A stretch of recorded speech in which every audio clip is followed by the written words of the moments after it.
Welcome to Armchair Expert, Experts on Expert. I'm Dan Rather, and I'm joined by Barbara Walters. Ooh. It's been a minute. Today we have a very interesting guest, Cas Holman. She is a play designer and was a RISD professor. Ooh, very fancy. Which I'm school. embarrassed I didn't know about RISD until we started doing this show. Remember we had a guest that was and you were like, this is shameful that you don't know what RISD is. But now I do. Now you do. She has a book out now called Playful. Playful, ding, ding, ding. Playful. How play shifts our thinking, inspires connection, and sparks creativity. You know, the second I saw Playful, I was like, let's get Cas in here. I know. Yeah. It's very us. Yeah. Please enjoy Cas Holman. This episode of Armchair Expert is presented by Apple Pay. You know, holiday shopping can be a hassle, but Apple Pay makes it so much easier. Whether you're shopping online or in-store, look for the Apple Pay button or contactless symbol at checkout. No more digging for your wallet or filling out long online checkout forms. It works at millions of places, including stores, websites, and apps. This means you can spend less time at checkout and more time finding the perfect gifts. Pay the Apple way. Terms apply. He's an armchair expert. He's an armchair expert. He's an armchair expert. Yeah. Hi. How are you? I'm good. I'm Dax. Nice to meet you. Nice Hi. to meet you. Welcome. Thank you for the hug. Of course. I brought you. I here have kids, so Yes. you've got a bigger toy. Toy box. I I have have. toys for everybody, and then for you for the kids. Thank you so much. Not only do I have kids, but they're very up your alley kids. Because they play. They play like motherfuckers. They are playing machines. We Oh have my adult God. toys. I said I think we should unbox on air. Okay, great. Yeah, Th- I yes, think that's yes. hilarious. Yeah. Gmo? GMO. Gmo. Yeah, like Gmo. Okay, I'm GMO. going to open like it. it's a genetically I modified know organism. everything about these. You want me to tell you as you unopen Oh them? my god. Sure. Right. Okay. Why have colors? They're based on bone marrow. That was the inspiration. Also, she thought about color coding the magnets so that you would always know which ones stick together. And then she thought, why not let the kids God. discover this? Oh. Right. Thank you very much. Wow. Ah! In life, sometimes you are confronted by things that you don't know what to do with, and you kind of like Yeah. can flow with it. So Yeah. why not? Unexpected. They're mildly perverse, which I like. Yeah. This is wild. Would you agree, Monty? Isn't there something just a little bit like, ooh, Yeah. I love it. in a wonderful way? External organ style. Yeah, exactly. Yeah, they're- Oh, they're gonna grab the mic. Keeps going, my mic. I feel like I'm going to break rule number 1. I don't even know what it is, but I'm going to ask, how do you win this? Yeah, we'll get it. Yeah, that's I a perfect wonder setup. if that has anything to do with your adulthoodness. I wonder. You know what else these are? They're very Seussian.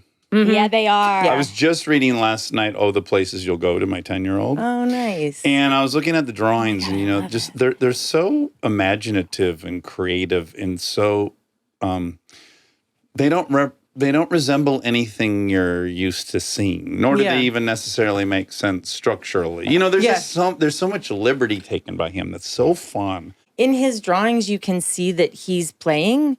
Like I Yes. think that that you can tell like when he might start a line and not know where it's going. Right. And so I Totally. think that for him, drawing was probably kind of free play. I don't know this. I haven't like done a deep dive Yeah. into like the process. I have the same conclusion. It's like I don't think he sat down to go like, oh, I'm going to make an elephant with a flagpole on. I think he just Yeah. started drawing, and then there was a flag, and then and then there's a kid Yeah. with a bugle. Yeah. Yeah. You can tell when someone loves what they do or when it's play for them. And so like Exactly. the line looks different and like the drawing looks different. This is fun. Now here's where we'll bump up against. So we'll have our own isms, Monty, Yeah. right? With this book, Playful. Oh, great. Yeah, we'll have we'll bring to the table our own isms. And one would be for me, like right away, like it's not OCD, it's OCDP. We learned. there- Oh, interesting. Do you know what OCDP is? I know that there's like different branches of kind of internal, outward facing. I was using it wrong, and it was kind of offensive, which is I would describe my preference for things being right-angled as my OCD. But that's not OCD. OCD is, That's just good craft. That's just being meticulous. Yeah, Tidy guy. The distinction is it in keeping with your morals? If it is, it's not OCD. OCD is I'm afraid I'm going to molest a kid. I'm afraid I'm going to kill someone. I'm afraid I'm going to drive myself into a concrete barrier. Right. These compulsive Ruminations. thoughts Okay. that are actually in great discord with your moral values. Right. But like people who are just neat freaks and they go, oh, I'm OCD. But they also agreed that you should be neat. So it's not. Right. And probably not disrupting their lives. No. Exactly. No. Yeah. Exactly. No, other than maybe they have to clean more than. So anyways, but I do have a good degree of like, so right now, like, I like even things. Yeah. Right. One's inherently left out. I know. I noticed that What too. will I do with this errant?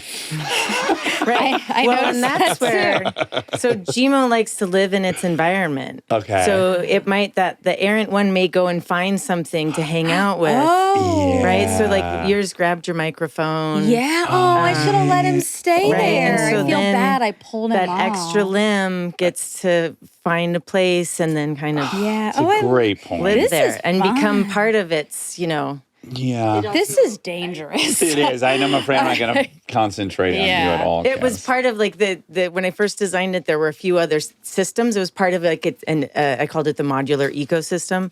So it wasn't about each of them living independently. It was like they were all codependent, right? Like they or maybe it's parasitical, maybe it's Let's say symbiotic. So symbiotic. Yeah. So they all Yeah, we don't like codependence here, and there's addiction. that was a in the different house. episode. Yeah, exactly. So they need each other, So GMO needs to be part of its environment. It seeks it seeks to live in balance. I love This is it. really I love it. You're from Northern California, and you had a we're roughly the same age. Yeah. And I think it sounds like we grew up similarly in that I was completely unsupervised until 6:30 p.m. when my mom got home from work. Yeah. Yeah. Also not a great student. I did well because I was smart, but I went to college, and that's where I realized I was a terrible student. Oh, okay. Like It was in I only did college. well in high school because high school was kind of easy. Okay. Where did you go to college? UC Santa Cruz. I mean, Banana Slugs. I Come could have on. guessed that. I mean, I'm mad at myself. I didn't. I guess really that. I reek of it. What's banana slugs mean? That's our mascot. Oh, Yeah. Yeah, so Oh, no boy. grades. got Pass, no fail. grades. There were Banana no there Slug are mascot. now, but there were no grades at the time. Yeah.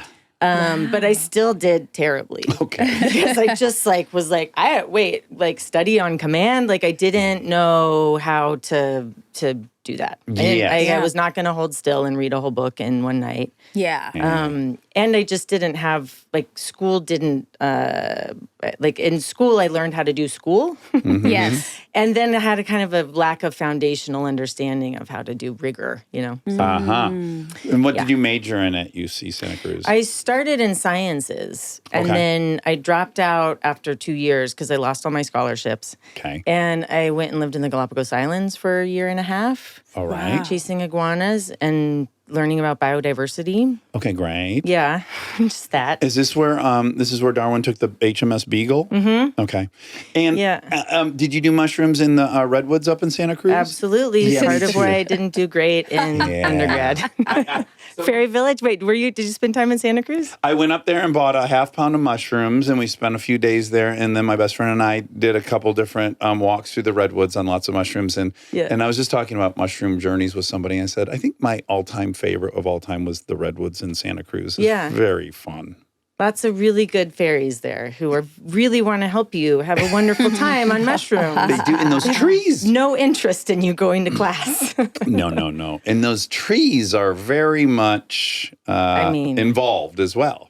Yeah, the redwoods are. So, and the campus is in the redwoods. So you walk between classes, you walk through the redwood forest. That's It's incredible. incredible. Which could be really grounding or also really distracting. Sure. If you would rather go hang out, in the moss.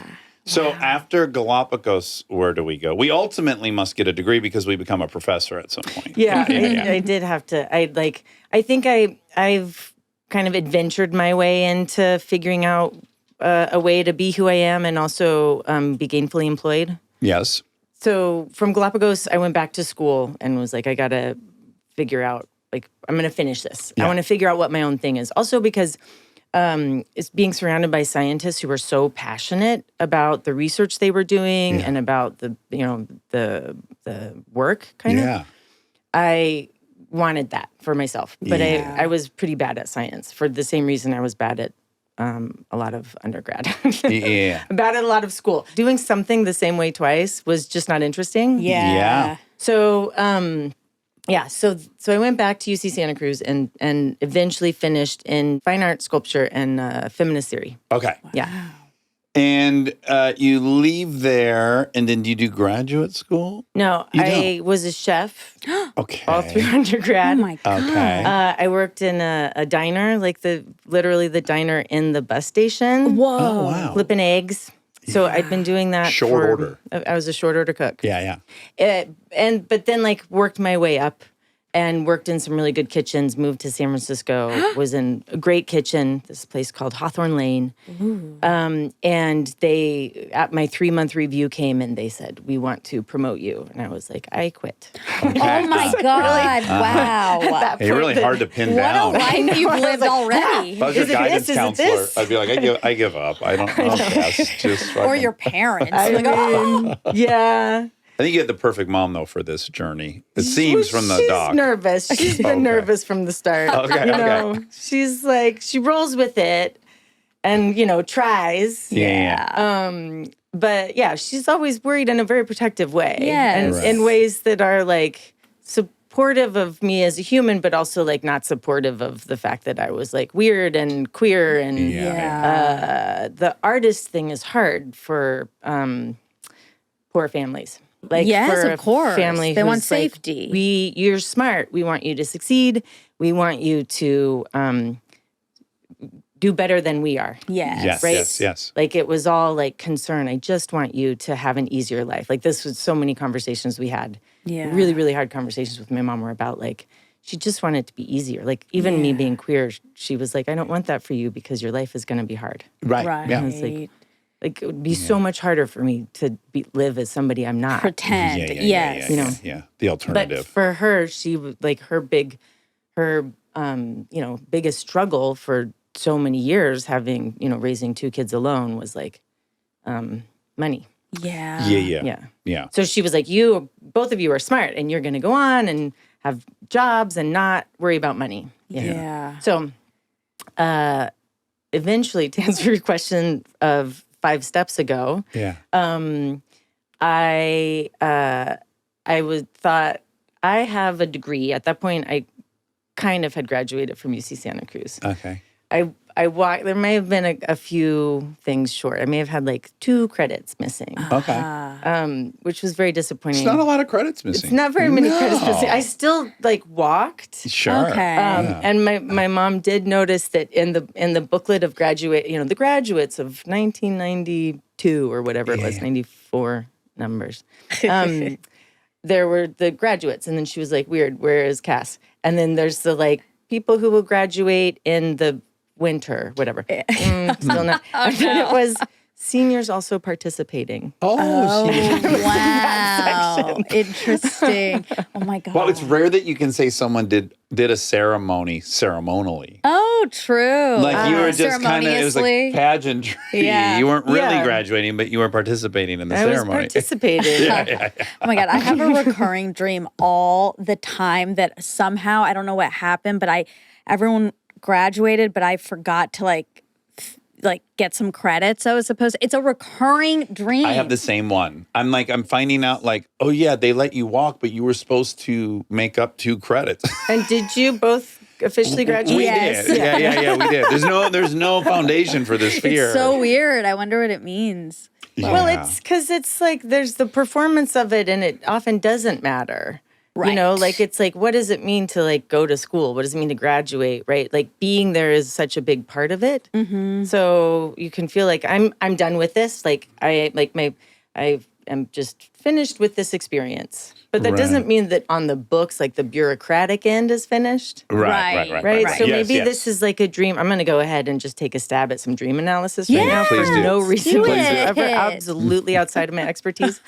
I guess not. It's play, right? I'm Yeah. just gonna Yeah, play. absolutely. That's right. play. And say that there's like a disconnect between the experience and the bureaucracy. So you're like, is there some part of what I'm doing well and how I'm succeeding, right? Because you've graduated in the dream that's like not in line with like a bureaucratic ideal that I think also when Maybe. you set your sights on something and it was challenging and you spent years working towards it, I think it's natural that you like accumulate some anxiety around that topic. Yeah. Like I have dreams where I show up on a set and I'm quickly realizing like, oh, you're directing this.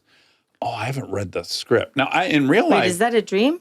that's a dream. good. I have I was like, recurrently. Friend. But I have no anxiety as a director in real life. Yeah. None. I love being on a set. I'm quite confident. But in these dreams, I somehow have been directing something I haven't read the script of yet. Yeah. And I'm Yeah. panicked. It's a like, wait, it's similar I tell my kids thing. when they have nightmares, it's like your dreams and your nightmares are this beautiful way of your brain telling you what you care about. Yeah. Because if you didn't care about it, you wouldn't be fearful it's going to go Right. away. So if you look at it, it's just like, Yeah. oh, it's a reminder of what I cherish. It's kind of sweet. These Yeah. nightmares. Yeah. nice. I feel like it's kind of more like I forgot something important. Like, oh my God, how this happened. This was really important and I didn't Overlooked do it. it. Or yeah. It's anxiety for sure. Yeah. I think. I'm just curious, do you start work as a designer before you start teaching? When I stopped cooking, I wanted an office job. I'd never worked in an office. Yeah. And I think I was 25 or 24 or something at that point. And so I went to a temp agency. And at that point, I was 25. I had a college degree theoretically. But no, I'd never worked in an office. I had to take typing in high school, but I intentionally did really poorly because I didn't want to be a secretary. Like that was You were the rebelling. job Oh, interesting. in 1990 that I thought the computers were not part of my life. Right.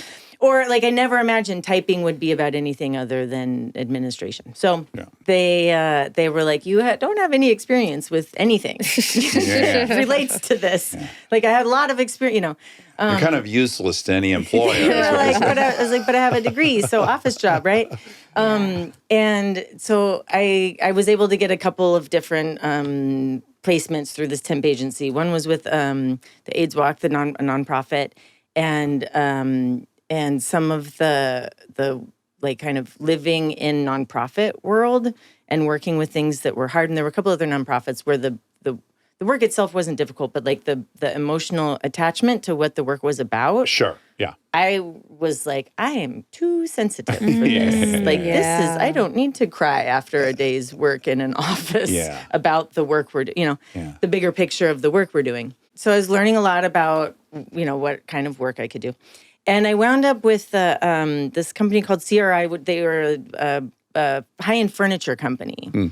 And long story short, I was kind of realized what design was. Yeah. And was like, oh, I want to be a designer. Yeah. Like, this is a thing I can be. And also it kind of started to make sense with like what I was doing in my art in the meantime, because I'd been performing a lot. You were doing drag. Had you already been on Maury Povich? That's coming. Yeah. You had already been on Maury Povich. Tell us Maury that. happened while I was working with this high-end, with Herman Miller. Because Maury had a segment, is it a guy or a girl? Yeah. Right? Is it a And man or a woman? A man or a woman. What? And then people would come out, be them men or women or Yeah. people in drag. And then I don't know, the audience, they voted.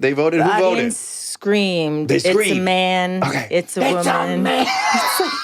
It was a nightmare. Did you sign up for this? Oh, yeah, because I was like, free trip to New York. Yeah. Yes. Sure. And your hobby at that time was drag, right? You were performing in San Francisco. yeah. Yeah. Yeah. And all of us, like all of the people that are around me that were performing at this club, like they also did it the other way. So that some of the drag queens would go, and then they wanted drag kings. Yeah. So an audience screaming, "It's a man, it's a woman." Okay. And what Oh, was the boy. verdict? I passed. Meaning, They thought I was a man. okay, that's passing. Yeah. Okay. And also the thing so the half of the people, like it was just a testament to how dumb gender is. Yeah. Because, or how dumb like needing to know is. Yeah. Because they had like a bunch of like kind of misfits, like butches and a couple of people who were kind of male presenting trans people. Yeah. And then I was like kind of drag king, but also gender schmender. Yeah. And then they had these I can only the best describe them as really sweet gay boys who were drag performers, but their drag was as women. Yes. So they would kind of make them look like women and then put a mustache on them So interesting. in order to try to trick the audience boy. into Further thinking complicate that they the were. judging layered. process. Oh my God. The oh whole my thing God. was just like, They had to wow. keep ratcheting up the stakes. Did you leave and were you like, what in the world? I mean, while we were there, we were like, "What is happening?" And it was one of their bigger, higher grossing shows or bigger audience shows. Yeah. So we spent 3 days in getting costumes, and they took us shopping to put us in gowns because in the end we were supposed to be exposed Okay.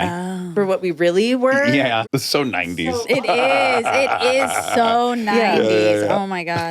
That was a whole experience. Did you watch the Jerry Springer documentary that was on Netflix? No. It's fascinating. Okay, I'll watch And that. it's so fun to watch because, I'm regularly having these moments where there's such a disconnect from what I lived through and seemed completely normal. Yeah. And now in this vantage point, it's like, what was going like, so I'm watching and I'm remembering that I watched it. It was like, yeah, it was over the top, but also it wasn't like insanity. But now when I'm watching it, I'm like, oh, the show was just straight insanity. It was like 1 hour of insanity on TV every day. And maybe it led up to reality TV in a way, right? For sure. Like they're Yeah. kind of like instigating fights. Yes, yeah. That was absolutely. where we were like kind of play testing reality TV. Who's the dad? Well, I wonder how that'll go. I know. Right? Just get two men seems out like there really high being stakes. potentially emasculated on television. I wonder what'll happen. Yeah.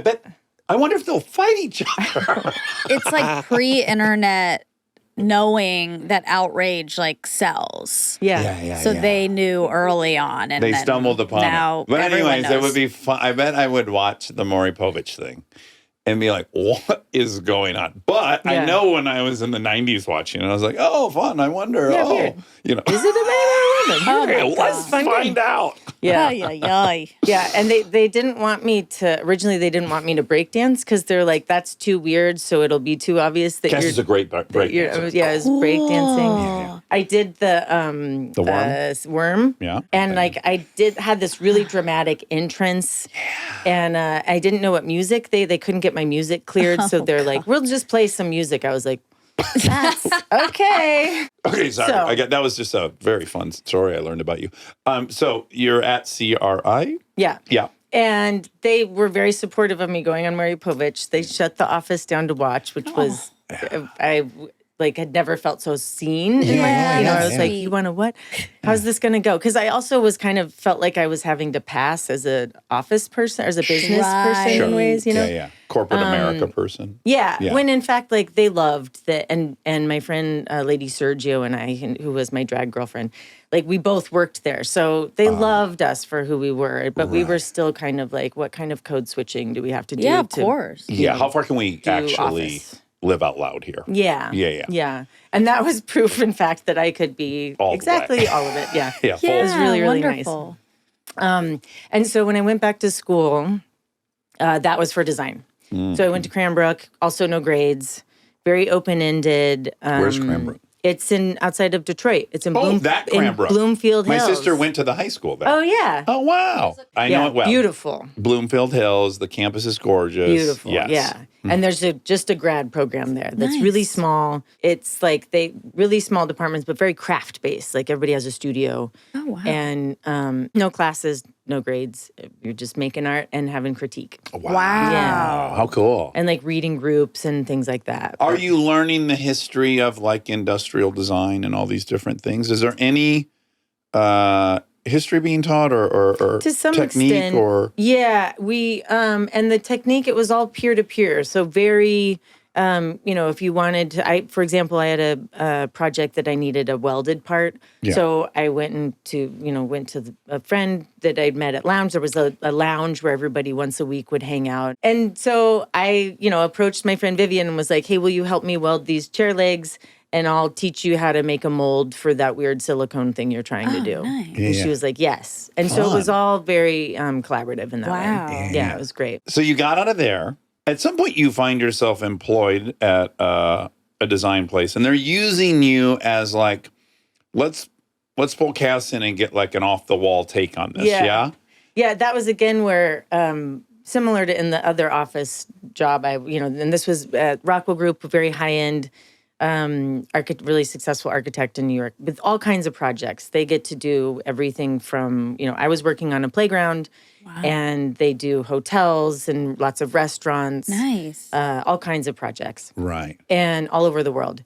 So that was really fun and tons of people and inspiring people, I'm sure you were working with. Yes. Yeah, really inspiring. There were like 200 to 250 people when I was for the first up until 2008. Right. So it was also kind of how I got to learn how design works as an industry, Sure. Not as much industrial design. But like workflow of it, right? From idea to production to installation. And from my studio leader, kind of learning how to pitch an idea and work with and like tell a story and work with clients and things. So that was all really fun. And the playground that ultimately I got to work on was kind of it. It's in the South Seaport area, kind of down near Battery Park City. Oh, okay. And that was where, for that, we wound up inventing the big blue blocks. Blue blocks. Yeah. Okay. Have you played with those? Or have your kids I've seen them. I haven't played with them. I'm sure there are places in LA that have them. A lot of children's museums have them. Right. So your standard block set, the wooden block sets with the triangle and the square and the circle, right? They were just very exaggerated size versions of those. Yeah, because what we wanted was that for the kids could design the playground. Yeah, because you could move them and stuff. And I was kind of like, well, playgrounds so they can, of course, their kids are going to love a playground because A, it's for them. Yeah. B, like there's other kids there and mostly like they can run and slide and do all things. So we were thinking about why do they all kind of look alike? Like these pipe and platform kind of, I think they look like scaffoldings and also sometimes a little bit like jails. Like why do they look like this? And so we were trying to think about how it can look different. And then I realized, like, who cares if it looks different? Like, what's the play experience of the kid? And also, why are we designing it? Like, what if the kids could design it? Right. And so not just as a process for this one playground, I was like, what if the playground itself is the thing that kids are designing by playing there? Altering it, moving it, shaping it. Yeah, really inspired by adventure playgrounds, which are junk playgrounds. Oh, yeah. Big in the UK, Big in the UK, yeah. And so part of what we were trying to balance is this was a neighborhood that we had a certain aesthetic expectation. So giving them a junk playground was not an option. Yes. However, we wanted to figure out what's the kind of less visually messy and also kind of easier to maintain version of an adventure playground. Yes. So these big blue blocks are like a high density foam. They feel like a yoga block or something. And so theoretically, there's hundreds of them. And every day that the kids show up at the playground, it's a different playground. They do what they need to do, right? So they have so much more agency in their play. They feel really powerful because they're like, I made this giant thing that's bigger than me. Those were kind of ideals that also were part of GMO, not the scale. But so I was starting to kind of figure out like, oh, here are all of these different ways to instill some of these ideals where like, there's room in the object for children to invent what it is and imagine what it is. Because increasingly, like, toys are being licensed characters and things that, where I was like, okay, that's, there's these beloved characters and you can figure out, like, what Spider-Man is going to do today, but it's still Spider-Man. Right. And while you're developing your own identity, what if you could be, like, exploring identity through the toys you're playing with? And not have it already have one based on the story that you were given, which again, adults wrote. Stay tuned for more Armchair Expert. If if you dare. This message is brought to you by Apple Pay. Dax, can you believe it's already fall? This year's flown by. I know, right? But fall is my jam. Remember that farmer's market we hit up last weekend? Yes, all those vendors with their yummy apple ciders and the big pumpkins. I love big pumpkins. Artisanal apple cider, don't forget. And the smell of fresh baked goods, heaven. But here's what blew my mind. So many vendors accepted Apple Pay. It was so convenient. I love Apple Pay. Everywhere I saw the contactless symbol, I just double-clicked the side button on my phone to bring up my card, and then just a quick little Face ID scan, tap, boom. Yeah. So easy. Apple Pay's been my MVP this season to buy festive fall treats and drinks. And you know I'm on a mission to find the best fall-themed latte in town. You know this. I do know that. How's it going? That maple one you were telling me about sounded pretty insane. It was so good. And get this, you can also use Apple Pay at lots of cafes. No fumbling for your wallet. Just double-click, tap, and sip. It works at millions of places anywhere you see the contactless symbol in stores or see the Apple Pay button online and in apps. Exactly. Making it easier to enjoy all the fall goodness. Speaking of which, I'm totally set for Halloween. Apple Pay made it a breeze to purchase the perfect decorations online right from my iPhone. I just tap the Apple Pay button at checkout, double click to authenticate, and boom, payment complete. No long checkout forms, no fuss. Fall festivities have never been more fun or easy. Pay the Apple way. Terms apply.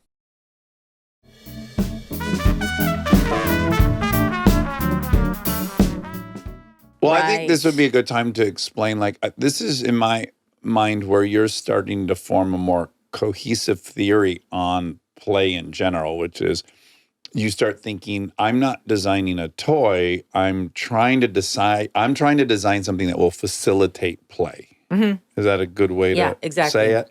Yeah, because it's not really about the toys necessarily. And I just as a designer, I think I like to be kind of formally agnostic, right? Like if the goal, and this is also kind of name by function, Yeah. right? Like, so there's this candle right here. And I could say like, let's design another candle. Let's design a new candle. I'm like, well, all right, what's the goal of the candle? Is it to light a room? Is it to make it not smell bad? Yeah. Right. Yeah. Is it like decor so we know that you're really fancy and cool because it's a black candle and it probably smells something like cedar? Right. Right. Maybe some musk in there. Sure. Hinoki, as Yeah, it were. wow, yeah. Right. So is it a status symbol?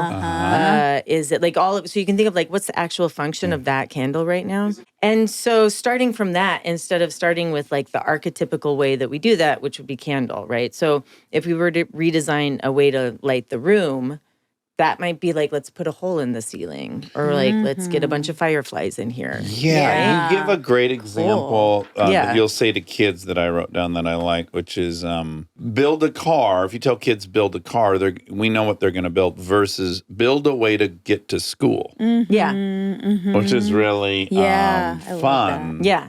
Yes. And imagine a way to get to school. Then you're going to have like dragons and like Yes. unicorns. Pulley and, systems and Yes. zip lines. And a river. Yeah. Oh, I want to take a lazy river to school. Oh my God. If you could get That'd in be your inner really tube. fun. I would do one. They do these imagine? design communities, and they're mostly kind of vomitous if you the concept, but maybe just because no one's done one right.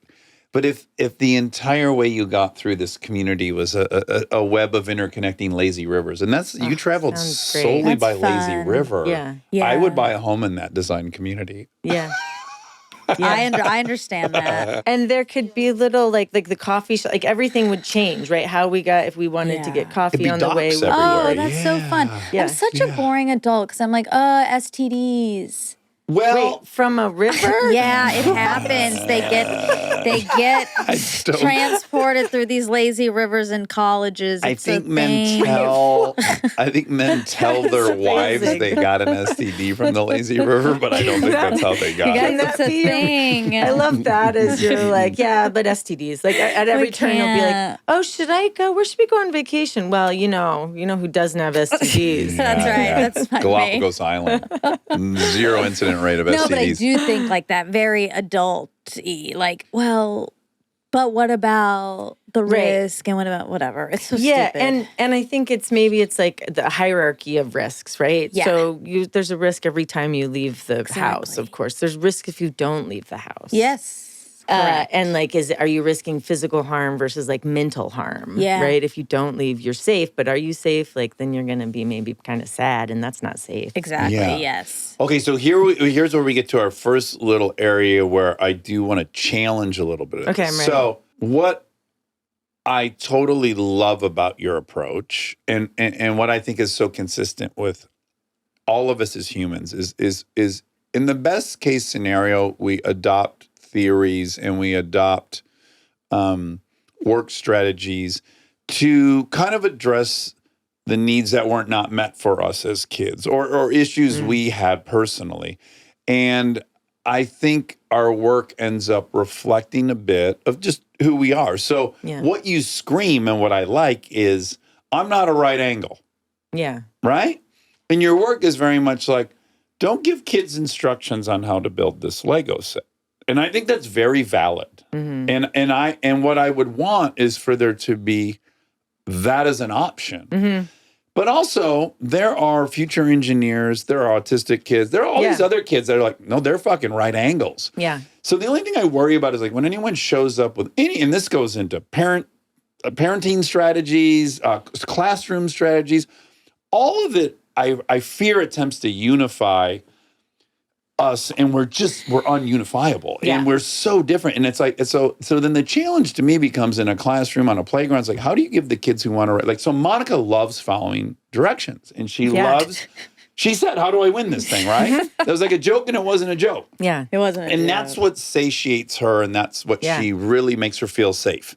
And then I'm more like you. I'm like, fuck that boring way. Someone else already did it that way, so I don't want to do it that way. Like, I'm very much like you, but so do you have an appreciation for the other versions, or just a complete distaste for them all? No, absolutely. And thank you. I think that's exactly kind of the point that I get into in the book. Yeah. Is that even in free play, there's like a misconception that free play means like no rules at all. Yeah, yeah. Part of what happens when we like are encouraged or allowed to free play as children means that we can we like are in touch with, what do I need right now? What do I want to do right now? And then we're skilled in going to find it, right? And one of the things, and I do this a lot as a design professor, is help people find their own constraints. Like, I love constraints. Yeah. I really, and open, and the idea with open-endedness is like, no constraints. It's like, well, you start with no constraints and then you find your own based on what you need. Or if anything's an option, then everything's an option, which is totally overwhelming and absolutely paralyzing, right? Yes. So I think that the thing about unstructured play for kids and open-ended play for kids is they learn how to find and make their own structure. Right. And also, like with Rigamajig, I talk about it as being open-ended and unstructured, but it's not really. The wood, the materials, nuts and bolts, those are constraints. Yes. Right. Those create structure.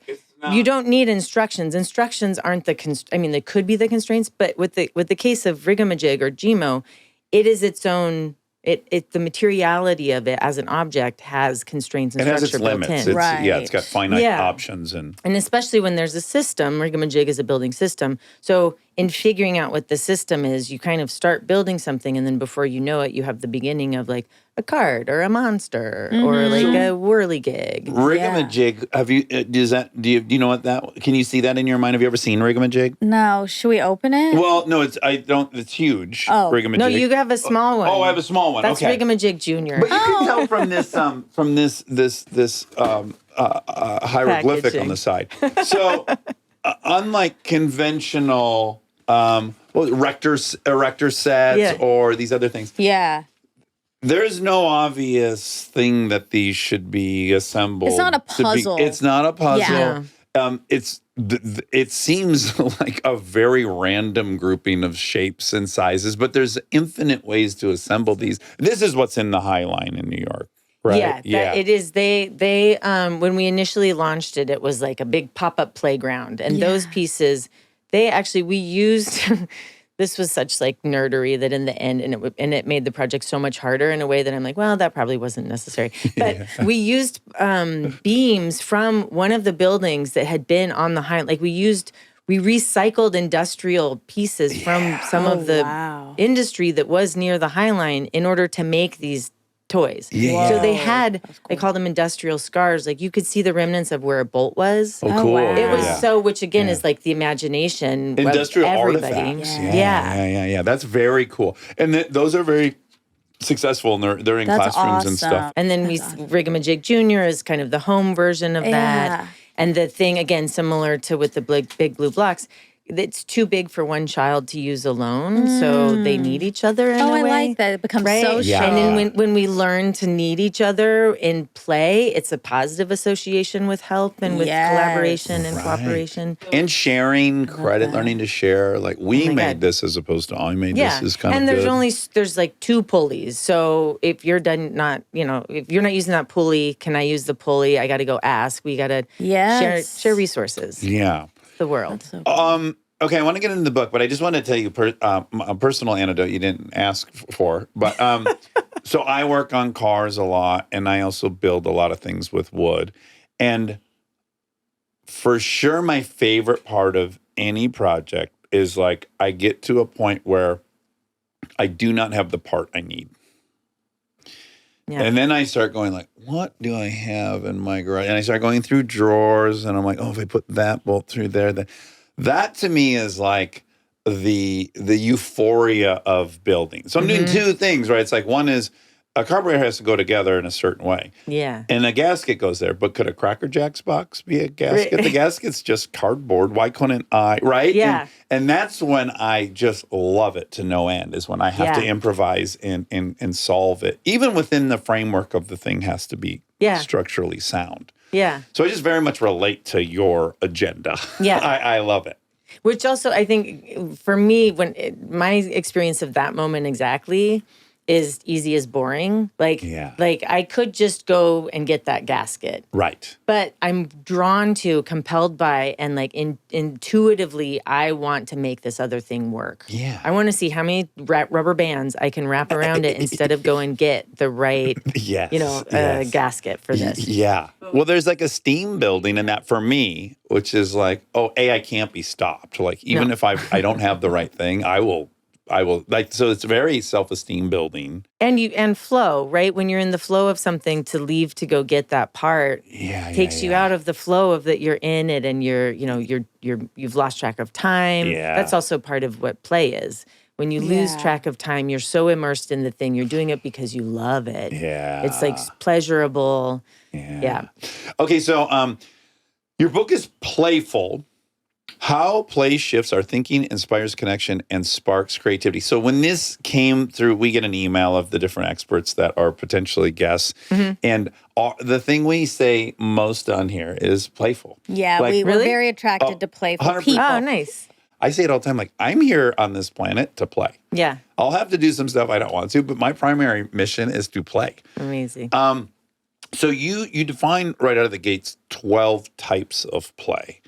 And we don't have to go through all 12, but I'm wondering if you could tell us about a few of them, and then I will tell you the ones I like so much. Yeah. Yeah. And I think the ones I define early in the book are play types that I've used, and I think are not universally, there's different versions of them, but that are used to understand and observe children's play.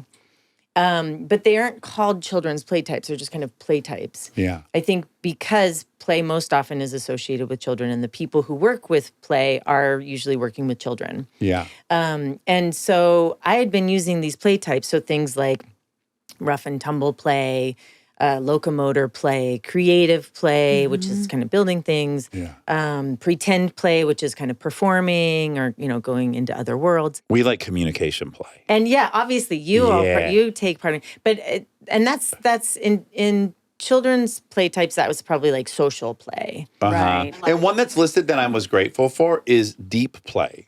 Deep play is interesting. Yeah. Tell us about Yeah. deep play. Deep play is one that I think really challenges the definition and the idea of play for a lot of people. Right. Because play doesn't always look like big gestures of joy and like, like celebration. Yeah. Yeah. Play often looks really, because in order to play, we kind of have to trust either our environment, ourselves, or the world around us and the people we're with, like we become really vulnerable in ways, right? And so deep play is a way that our deep play children, if they're in deep play, are touching on things that are something they have to work out, right? Maybe it's something different and like difficult in their household that's going on, and they're trying to, through play, understand it, or maybe even heal from it. Or even we walk around with all this fear. So it's like, I might climb that rock. I'm afraid of that rock. I'm afraid of falling. I'm going to somehow play my way into interacting with this fear. Yeah. And how can you understand or get through your fears if you don't like confront them? Yeah. And it's safest and fun and enjoyable to confront them in play. Yeah. Right? Yeah. And play in general, we could just broadly agree with, like, it's something that has zero purpose, right? Like you're in one of the episodes of Abstract on Netflix, but you reference like crows finding the lid of a yogurt container and then putting it on top of a snowy roof and then sliding down, snowboarding down, then flying back up. And it's like, crows play. Yeah, There's no point to that. Yeah, the crows can fly. Yeah, exactly. Like, what? I'm sorry. What's They want to snowboard? You want to? Yes. So that's just a novel experience for them. Yes. There's been so much science around this, often, unfortunately, that used rats. Like I feel some of this science feels like makes me a little bit sad when I think about that.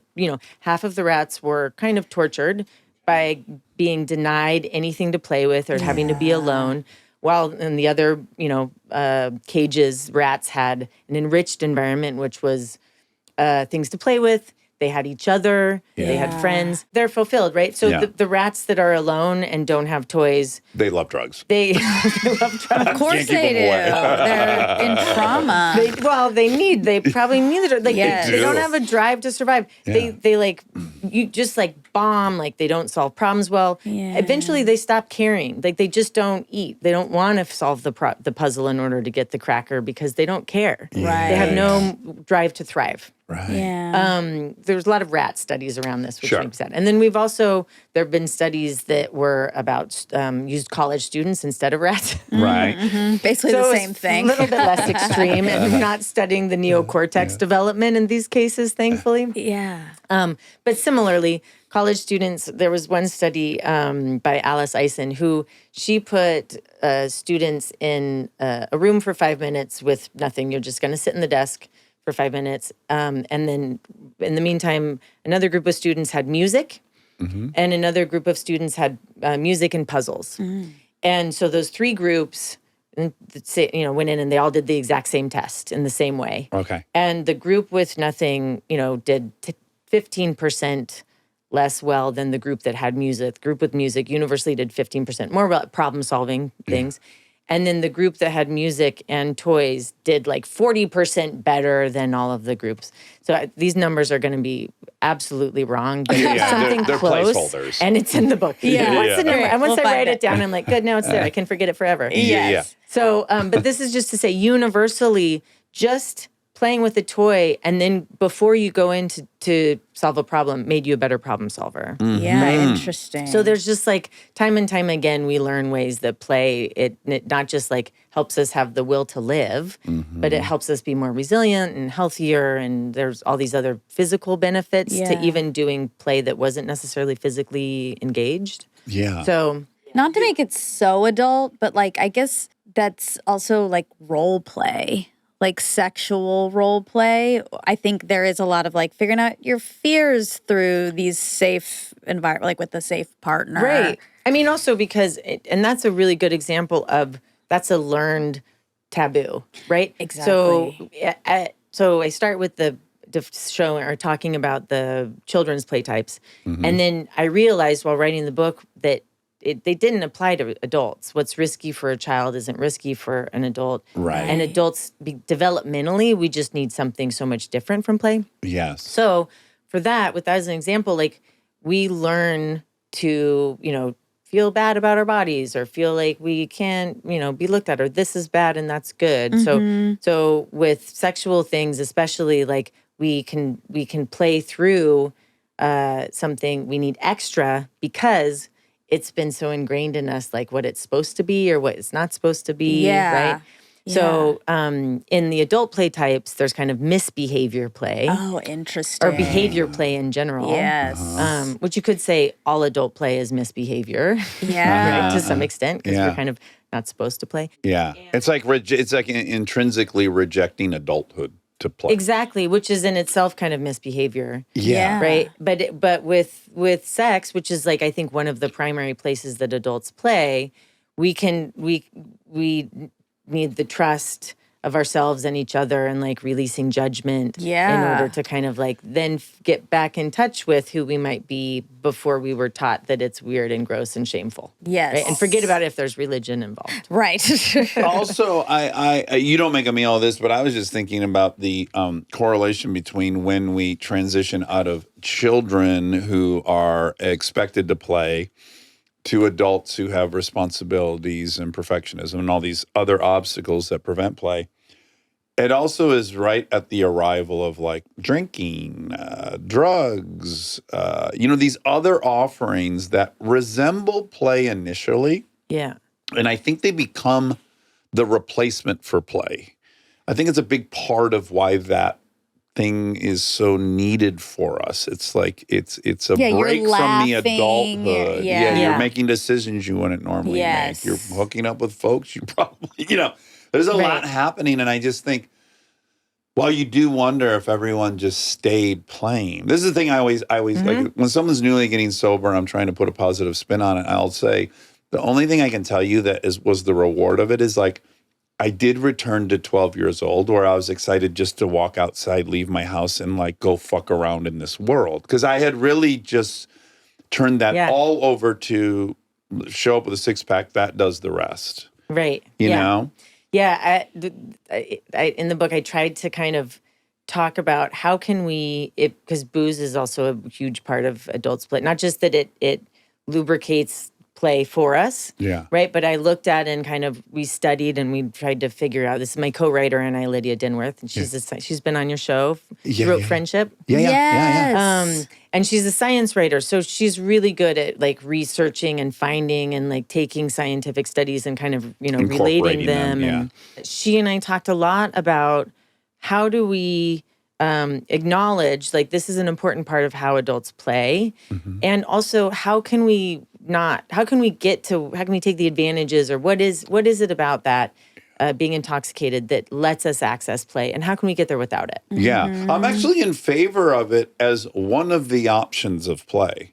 But I think it very easily becomes the primary option of play. Yeah. And the singular Or option like the of play. play itself, Yes, right? Like yes. use that to then like converse. I mean, you see like conversational play, like social play.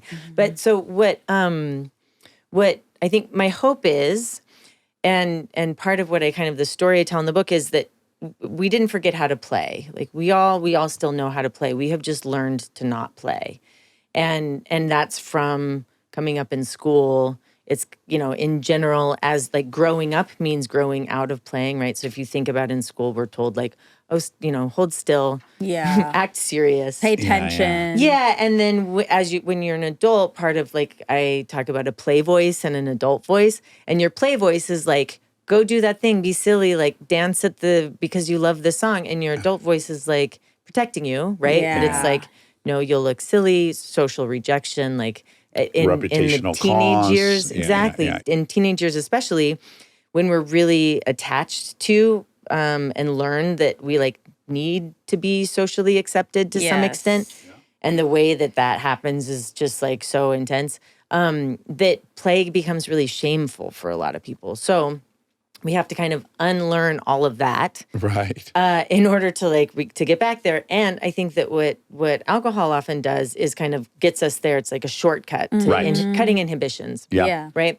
And so there's exercises in the book to like, let's just get there without it. Yeah. I'd love to go through some of them as they're kind of laid out in the book if you're open Yeah, for that. yeah. Yeah. So what are the conditions for play? Well, for free play, I am a proponent of free play. I think adults actually, and here's just to be clear, I think adults do play a lot. Like we play in a lot of ways. We sports. Yeah. Pickleball. Pickleball. I think conversationally we play, right? Yeah, I think yeah. when people are writing, if you're a writer, like language is really play, or poetry, I think is a really great example. Debate for some people is play. For other people, it's miserable. But for some people, it's like, it's how they play. Yeah. Yeah. I think we, right now, attention play is, I think, really interesting and important for adults because our attention is often kind of by default in our phones or given to other things in a way that we're not as good at kind of hanging out in the moment that you might usually pick up your phone. Like boredom, like what is boredom anymore? Yeah, play is so often the antidote to boredom, but if we don't force ourselves to be bored for minimally 5 minutes, then we have no reason to require play. Yeah. Yeah. And our go-to in order to avoid boredom is to scroll. Yeah. And that's just a bottomless pit of, are you ever going to find what you're looking for there? Oh, Cass, I had such a wake-up call this weekend. I had decided on Friday morning, I'm not, because I don't have to post. I don't have anything for the show. Yeah. I'm not going to open Instagram until I have to on Monday. Yeah. And I was like shamefully embarrassed with how often I'm not even thinking about it. It's like I sit on the toilet. It's like my thumb already knows how to go to that page and click it. And I was like, I'd be halfway through the steps before I go like, oh, we're not looking at that. Yeah. And it was like a full day before I broke just the habitual physicality of it. And then by Sunday, I returned to writing in my memoir. I had a great day of creativity. And I felt way, way better. Yeah. I felt so good not knowing what everyone's fighting about. Yeah, and imagine if you had the muscle memory of play instead of the phone. Yes, right? Play, I see them as I think of my play, as my phone as it's like potentially a toy. Mm-hmm. But I'm like, okay, am I using it as a toy or a tool? Right? I like to use it as a tool. Right. And when it becomes a toy, that's when I'm like, okay, like what is around me? What's in the world around me that I could be playing with instead? For example, my dog. Yeah. It's like, he's really good at knocking it out of my phone, knocking it out of my hand. So I think attention play is really, for adults right now, great. And so look around, daydream, watch the birds. Look at this thing and imagine how it was made. I love the subway. The subway is my primary form of transport.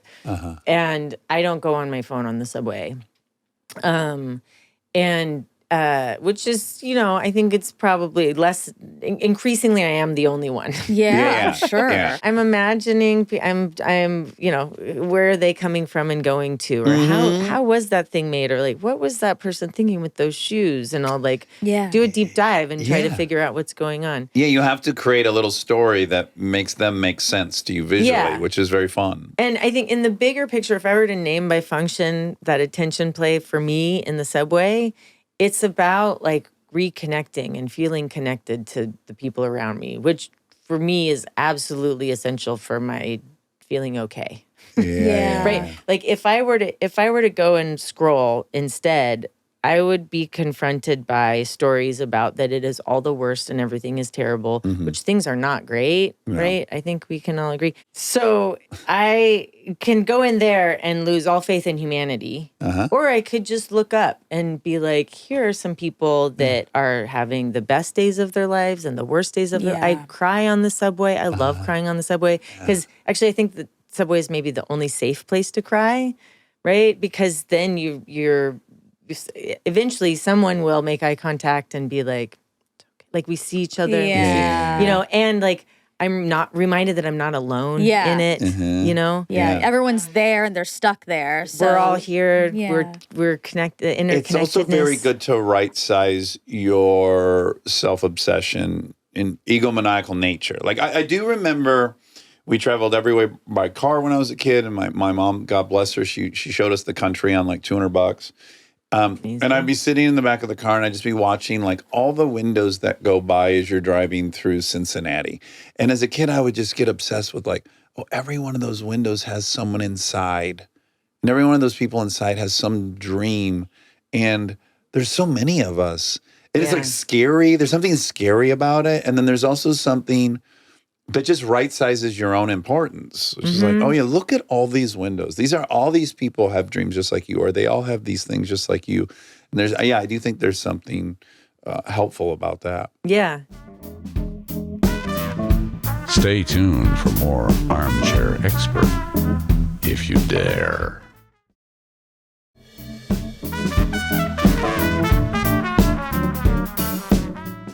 How do adults stay playful? Okay, so for adults, I think, in particular with free play, embracing possibility, which means like be open to what you might find at any point. For example, not looking at your phone. Yeah. Look around and be curious, right?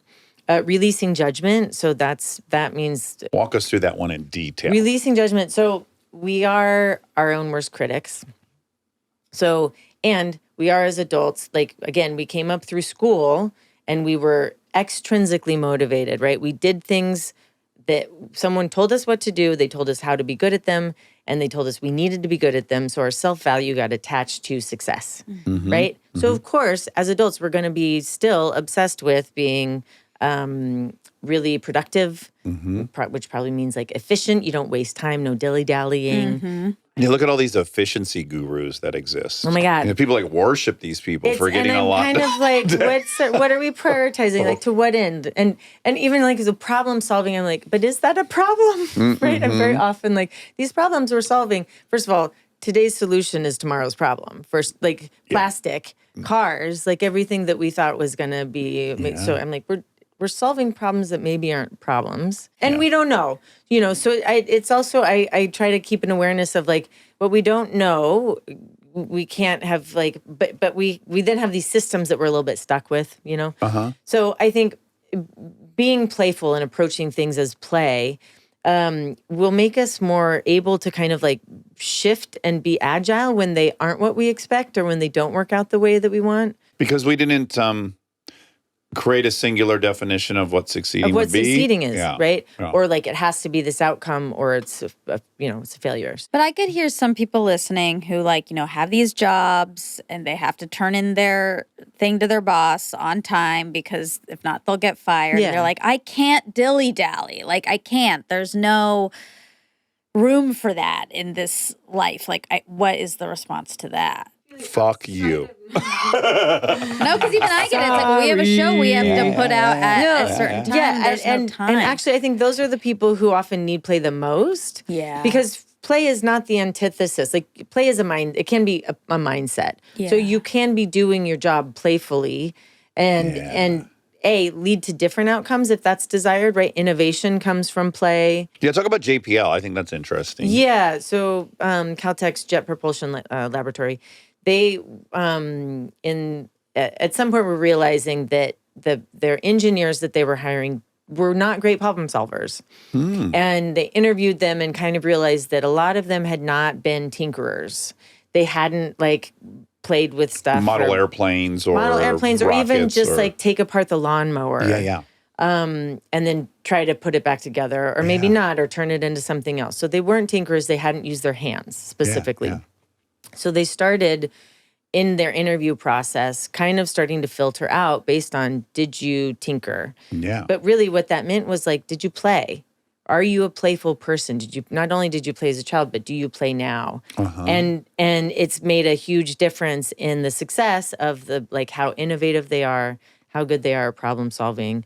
So there are ways that if somebody is like really like, no, there's no room for this. They make spreadsheets. They're an accountant. Yeah, which also I kind of think spreadsheets can be playful. Oh, wow. I'd love to hear this. I had a friend who I worked with for a long time, and she would make really sexy spreadsheets. So we started calling them Sexcel spreadsheets because they were like so beautiful. And we were like, yes, oh my God, it feels so good to me. So she loved making, that was kind of her play. You just also need an environment where that's okay. Right. And there can be ways that maybe the work life doesn't change at all, but in her outside of it, she can kind of let herself play. A lot of it is like, give yourself permission to play. Totally. And realize that play might look like I said, like when you're taking a hike, if it's like hot or your friend is slow and kind of annoying you, like don't get so hung up on like, we're doing this hike, we have to get to the top. I'm so annoyed. Oh my God, we only have an hour and I really want to do this. I really want that selfie from the top and I'm going to, right? So maybe if you were to release judgment and say like, we're out here. And also kind of so the third element is reframing success. Is success getting to the top? Right. Or is success like that we're hanging out together?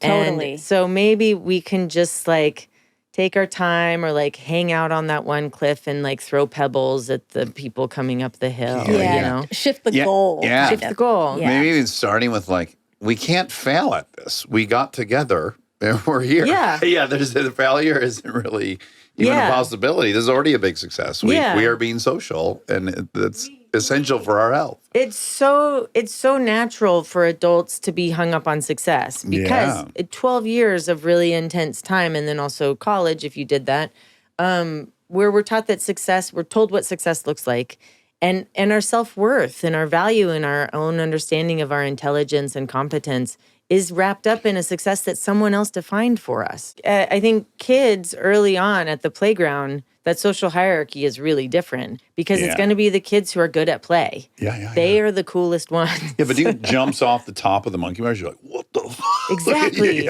That person is a champion. Or the kid who like can paint a weird blotch on the ground and on the corner with the chalk, figured out that if you add water to chalk, it's like rainbow paste. That is the hero. Yeah. But it changes so fast, I feel like, into the bully becomes the stat. Like the person who figures out they can be the loudest and meanest becomes like, which you is know? Such an interesting segue to where we are right now, because I think we're seeing play get shut down by a bully. Yeah. Right? I mean, comedy and satire is play, right? Definitely. And we have a bully who is shutting down play.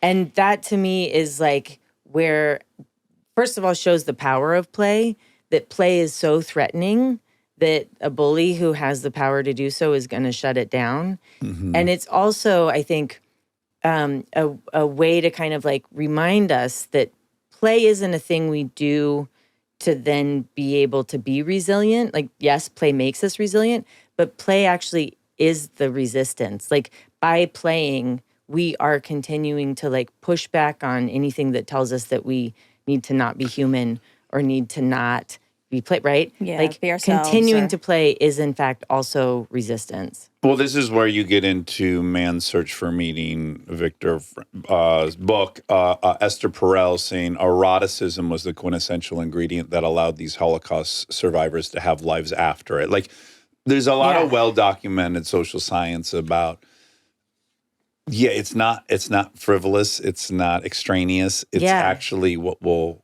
allow you to carry on or not. Yeah, absolutely. Or to be subjugated or not, or be defeated or not, or to be oppressed or not. Yeah. Like, these are like really core things, antidotes to those things. Yeah. And I think marginalized communities kind of know this well. It was interesting writing the book. You know, people will say, well, why are you so good at play? Or like, why, you know. Yeah. And, I'm kind of like,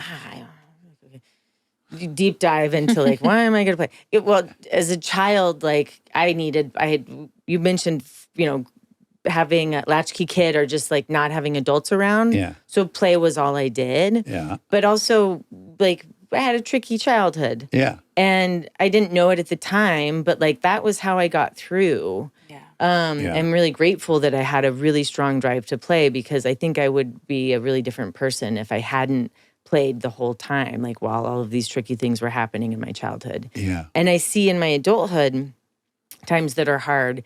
And I think also like in protest and as a queer person, we play. Like queers are very good at playing.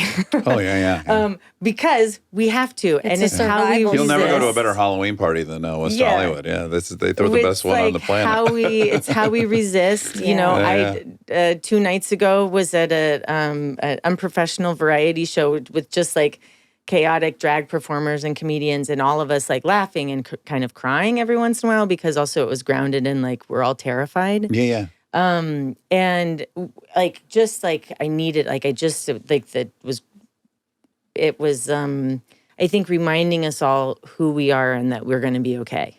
Yeah. Yeah, I have a personal explanation for it. Because I have a best friend I've had since I was 11, and we both had dicey childhoods. His was off the charts dicey.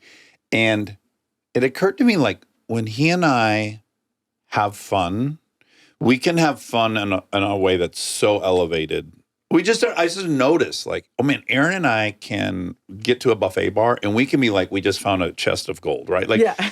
and my explanation of it is like, particularly when things are grueling and tough, when these rays of sunshine poke through, they're so powerful. They Yeah. are so powerful relative to the other thing that we learn to just dance in it, fucking grab onto it as hard as we can and just squeeze it for every drop that'll come out of it. We just have a commitment for when it's good, man, let's go. Yeah.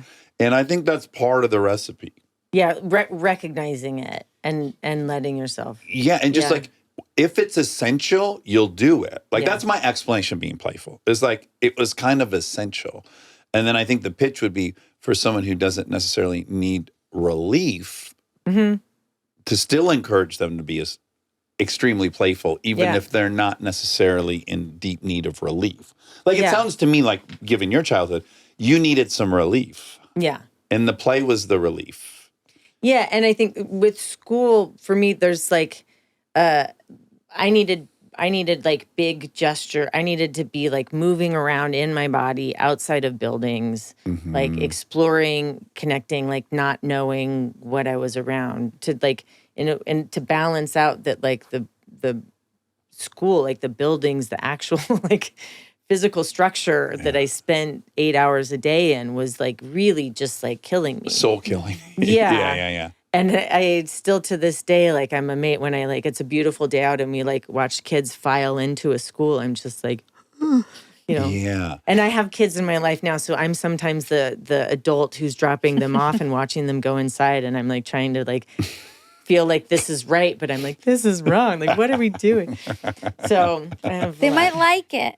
Yes, No, for some absolutely. people. Absolutely. In part because like that's where their friends are. Exactly. That's the most social place. social place. I loved school. Also, Yeah. again, some And people are it's built great. for that. That's what they Yeah. desire. They want Yeah. the list of things they can accomplish, and that's lovely. Yeah, it's Yeah. a matter of scale, right? It works Yeah. for everybody. And like what you brought up, like some people want instructions, not everybody is like wants like, and not everybody wants like big loudness. Like some kids want to be in the in a fort, right? We have forts. Yes. And so the playgrounds that I design and the way that also I think about my own kind of adult summer camp, which I have.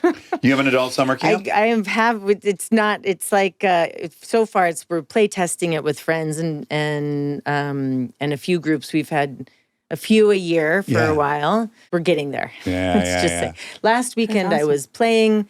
My play last weekend was to dig up the cesspool that had fallen in, and I don't mean a septic tank. It was a cesspool. So we're like getting there. Let's just say I am aware of what kind of accommodations adults need in order to like create the conditions for free play. Yes. Yes. But it's like one of the stories I tell in my book is about my friend Colleen and I, who I think maybe is more like you in her play. And she's also very engineer-minded, but we were doing a Lego set together. And I was just grabbing pieces and making stuff. And, you know, we're chatting, catching up. And at some point, I realize I can feel her getting more and more annoyed with me. And then there's this kind of deep sigh. And I was like, okay, what's going on? What? And she was like, you're taking the pieces I need. And I don't. And I was like, oh, wait, are you following the instructions? Right. And she was like, yes, dude, this is what we're doing. And I was like, what? Huh? Wait, so you, and are you having fun?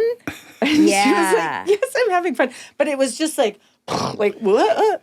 Cas, we're painfully similar. One of our huge debates is we were interviewing this person who is taking on woodworking, and they were telling us that they were watching these YouTube tutorials. And I said, why are you doing that? You have a saw, you have the wood. Yeah. What reward would there be in having someone tell you how to do it? And Monica was like, what's wrong with you? Of course that's what he wants to do. He wants to get good at woodworking. Yeah. And like, yeah. Yeah, like how's he gonna get good if he doesn't learn? Also, by the way, we had another person who chopped his hand off doing that. God. So, like, you know, I just don't think saying. a YouTube tutorial would have saved his hand. I do. And this is the beauty of like being a really curious human. You're like, oh, fascinating. Yeah. Wonderful. Now I understand a little bit more about how you work, and we're friends. So this is great. And now, Yeah. So we took a time out, and I was like, okay, here, I'll put my pieces back, and we did it together. We followed followed the instructions and like did the thing. And I was like, okay, that was the thing that we did together. Totally different than my play. Resetting your expectations, Right, but I also redefining success. Yeah. And I got to kind of like learn what her play was. Yeah. And this is how we understand each other, right? We learn about each other through play. You two know each other because you're both conversationally so playful. Do you know what Monica Right? likes? Hair play. Oh, it's my favorite kind of play. Yeah. Receiving. You know, Yeah, of course. obviously. I was going to say, like, I don't know if you get to like necessarily. Wow. It's so nice. No, but I'm with you. I feel like Legos I don't like because I actually am not very good at following those instructions. Yeah. And then I'm like, ugh, I can't do this. As opposed to just being like, well, I can just make something random and Right. that's fine. I'm just like, oh, I can't achieve the thing that this is meant to achieve. Right. But you can click those blocks together. Yeah, Yeah, and it's so funny because like then you have a toy that's telling you that you're wrong, right? Exactly. And you're like, wait, why is this making me feel not like Yeah, like an idiot. I am a competent human, and this thing that's meant to make me feel good and enjoy myself is making me feel bad. But it is such a when you do it correctly, it's a pretty big high. Yeah. It's a pretty big accomplishment. You know what's fun though is if you could think of play as being this safe area to experiment and challenge the broader issues that we all have. You know, it's Yeah, like it's like you definitely. create a zone where it's like, yeah, you're so good at like you're such a great achiever and a straight A's and all that. And then if you had a zone that you could safely dabble in fucking up failing, you know, like it might Yeah. be therapeutic or cathartic. Definitely. And probably I should follow a YouTube tutorial on how to make a desk. Like that would both be of us, my like- That'd be your play. growth. You know, like that's how I could grow. Yeah, do the thing that's hard Yeah. and stay unattached to the outcome. Yes. Yeah. Definitely. Yeah. I just wanted to say one thing that's a personal pet peeve. So back to the play at work and you're the accountant and how do you actually play? So this is my grievance with the culture generally in the workplace, which is I used to prep cars for a living. For 14 years, I washed cars. Thank God I worked for my mom and she valued play. But I had coworkers who were annoyed because I'm laughing nonstop. I'm doing, okay, how much to punch your uncle in the nose? You know, like playing these dumb games. But yo, I'm washing cars faster than anybody. Yeah. And what annoys me is like there is some assumption in the workplace that having fun and playing while you are productive is not the right vibe. And that drives me bonkers. Right. Yeah. And I think a lot of managers are just threatened by the notion that you could be playing and having fun, that they're losing complete control as opposed to like, well, what is the output of this happy, playful person? Exactly. But it's also that we undervalue the benefit of that. Like that whole workplace was better off because of you, right? So say that you actually, I'm just going to say, we're going to shift it slightly. Yeah. Say that you washed, 1/10 fewer cars every day. Sure. Right? So, but, and we valued efficiency and productivity over joy and cohesion morale. of team. Yeah. And probably the clients would like to come there because you all don't look miserable Yeah. doing a service, Turnover, performing that's a service cost. for them. That's a cost. cost in- yeah. So if we understand that playfulness and social skills are in fact a value that could be prioritized and compensated for. Yeah. Right. Because I mean, we see this also in all kinds of offices where the people, the jobs that are like, oh, you just make everybody feel good. But I actually like crunch the numbers. And it's like, so why do you get paid more than I do? Because we're both critical to this working. Right. Right. So there's like an undervalue of kind of social or like, of course, forget about it if it's somebody who like deals with emotions. Then we're really like, Yeah, just give them minimum wage Right. here. Yeah. So, or teachers. Oh my really God. Pay So, them but there's an nothing. undervaluing of those as skills Yeah. that people are often built for, and also that they learn, and it's a muscle that we exercise as well. So, I think in that case, like it's a really great example of that. The playfulness made everything better. It just wasn't a priority. Yeah. Right. Yeah. So, Yeah. So for people reading the book or people saying that I want to be more playful, I think just prioritizing play and letting yourself play, you know, and then of course, like if you're so far removed from it, you may need to do some work to find your play. Like, what is your play? Well, Cas, I'm so delighted you wrote such a Yeah, this thoughtful is and well-researched book on being playful. And to remind everyone, it's called Playful, How Play Shifts Our Thinking, Inspires Connection, and Sparks Creativity. I hope everyone checks it out. I hope people could more increasingly prioritize it. It feels Yeah. frivolous, and I just don't think it's frivolous. Well, No, especially it's not not. right now. I'll tell you- Everything's so serious. We need some of this, like back in Yeah. our brains. I promise you, not a single human being will be on their deathbed and they'll go like, fuck, I shouldn't have played so much while I was here. That sentence will never come out of a dying No. person's mouth. Yeah, no. I that's think a I good one. worked too much. Pretty likely that might come out. Yeah. Yeah. Yeah. Or I didn't like prioritize my family, which is often through play. Yeah. Or my people in general. Yeah. more Yeah. general, Your prioritizing chosen people. family. Well, Cas, thank you so much. Yes. Yeah, thank and you. This And was thank delightful. you for him. I love yeah. him. Yes. Yours is Yeah. a him. It's very vaginal. Today, Would you right agree? now, Okay. just right this very second. I don't know about later, but Yeah. Thank you for having. Thank you for playing. This was Yes. good. thank you. All right. Be well. Hi there, this is Hermie and Permium. If you like that, you're going to love the fact check with Miss Monica. Doesn't that sound good? It does sound Did you nice. hear Sounds any like of that? Foley, Yeah. but it was real. Oh, Oh my God. I feel very elegant right now. I mean, really elegant. I have poured myself a glass of sparkling mineral water, maybe? Uh-huh. Artesian water? Yeah. Artesian. Yeah, why do you have that fancy water? Because Ethan Suplee, one of my favorite people on the planet, Yeah. he's a connoisseur of water. If you'll recall, he's the one who figured out I didn't have IBS, that I was just allergic to Pellegrino. Pellegrino. And he didn't even figure it out. He just told me he shits his pants when he drinks Yeah. Pellegrino. I was like, oh my God, that's what's been happening. I don't have IBS. Yeah, it was a big reveal. So I guess he's a water connoisseur. And he Okay. texted me the other night, and it was like the way he's like, you must try this water. Oh. And he was so like descriptive about it. What did he say? Do you want me to read it? I'll read it to you. Yes. It's classic Suplee. I love people who are super into stuff. Yeah, It just makes it for so much more fun. it does. Yeah, he said, very fine discovery with a photograph of the water. I said, it's exceptional. He said, it sits in the glass, appearing for all intents and purposes to be a still. And yet when it hits your tongue, the effervescence is quite magical, quite delightful. I would definitely go so far as to say exceptional. Wow. So based on that, I ordered a case. Wow. Yeah. And it came that fast? Yeah. I guess that was maybe Sunday he sent me that. God knows where he was at, where he. Well, what's the brand? Well, I don't want to like just be promoting a brand of water. Well, it's too late. Well, no, now it's just, okay, yeah, it's called Tahoe. Okay, great. Yeah. Well, I don't like it. I don't want anyone to think that this is like some kind of in-episode ad. I don't it's like. not. It's not. Yeah, but it's, you know. We talk about things we like. It's okay. Okay. Is he right? Is it You exceptional? want to take a sip? Yeah, I I think it's do. actually quite exceptional.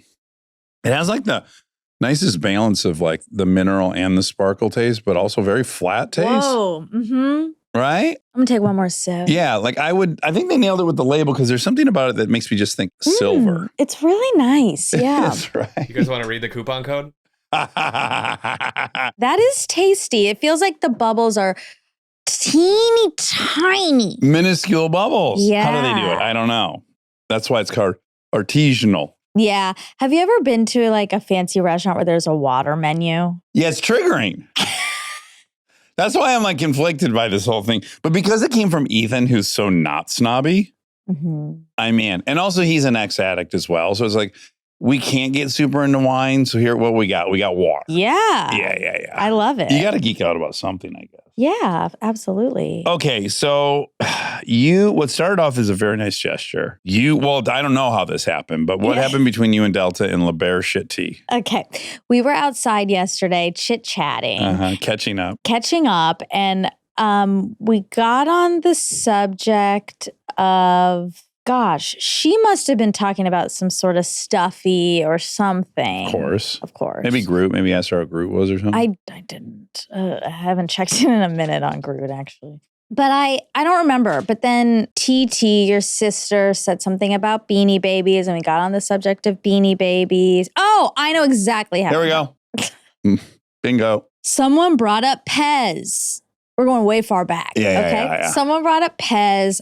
I don't remember yet how we got to Pez, but Pez came up, and I said, speaking of being very into things, I said, I never got into Pez, and I'm kind of surprised. Yeah. Because it seems like something I would right up my alley. Oh, it's more this, shocking. Yeah. It's collectible. Colorful. Yeah. Candies. Limited edition candy. Limited edition. But actually the candy is the part that I didn't like that candy. Well, I don't want to get sued, but yeah. They can't sue me for my opinion. I personally don't like that candy. But I think Pez did great. Pez they're all right. Whether or not I liked the candy, I think they did great. But I do think you're right in that the appeal of it was way more the delivery device than the candy itself. Yeah. But I don't think I realized that at the time, which is a big mistake on my part. I thought it was about the candy, which I wasn't into, instead of realizing it's a collectible. And it's about the experience of administering the candy. And like the people on top and stuff. Stay tuned for more Armchair Expert, if you dare.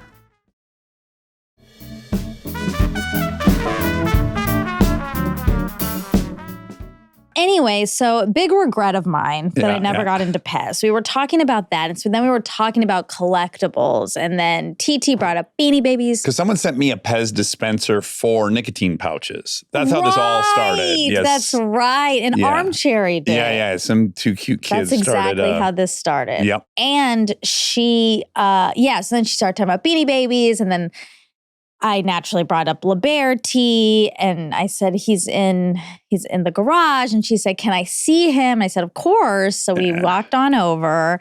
And as soon as I, put him in her little hands. He came alive. Yeah. She was like, oh, he's so cute. And to remind people in the audience, he's covered in shit. It's like someone had put a shit cannon and spattered it all over his face. So the fact that she looked at it and went, oh, he's so cute is so Delta, It is. I know. She see right past the shit on someone's face. I know. And she asked if she could take, she called it something. Vacation?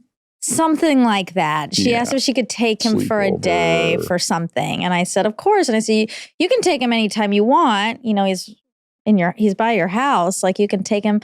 And so she took him on an adventure, and then she ran back out. She said, Monica, what's his name again? I said, Liberty. It's Liberty, but with bear in the center. And she loved that. Yeah. So then you leave, busy day again. Wife's out of town.